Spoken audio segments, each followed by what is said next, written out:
Life is টক ঝাল মিষ্টি আমার চ্যানেলে আপনাদেরকে আবারও অনেক অনেক স্বাগত। আমি আজকে নিয়ে চলে এসেছি নিরামিষ সয়াবিন আলুর রসা। বাড়িতে কিন্তু নিরামিষ হলে অনেকেই খেতে চায় না নিরামিষ বলে, তো এইভাবে রান্না করবেন, চুপচাপ খেয়ে নেবে, কোনো কথা হবে না। তার জন্য আমি নুন দিয়ে গরম জল করে সয়াবিন ভিজিয়ে রেখে দিয়েছি কিছুক্ষণের জন্য। তার মধ্যে আলুটা আমি তেলে লাল লাল করে ভেজে নেব।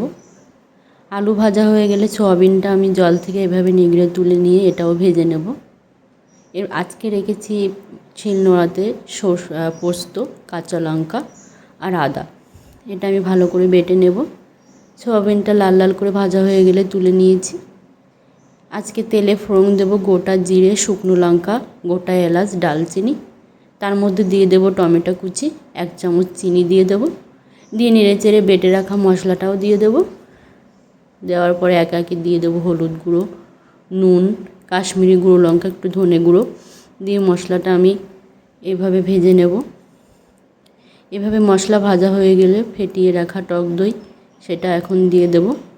টক দই দেওয়ার সময় গ্যাসের ফ্লেমটা একদম লোতে রাখবো, কারণ দইটা দেওয়ার পরে কেটে যাওয়ার চান্স থাকে। এভাবে আমি লো ফ্লেমে আস্তে আস্তে মশলাটা কষিয়ে নেব। মশলা থেকে তেল ছাড়লে সয়াবিন আলু ভেজে রাখা সেটাও দিয়ে দেব। দিয়ে আমি এটাও মশলার সাথে ভালো করে কষিয়ে নেব। এপিট ওপিট ভেজে নিয়ে তারপর গরম জল করে রেখেছি সেটাও পরিমাণ মতো দিয়ে দেব। দিয়ে ঢাকা দিয়ে দেব।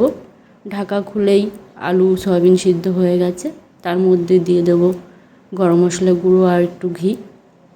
তারপর আমার রেডি হয়ে যাবে সয়াবিন আলুর নিরামিষ রসা। বাড়িতে বানিয়ে খেয়ে দেখবেন, সত্যি এটা খুব ভালো হয়। ভালো লাগলে সাবস্ক্রাইব করুন।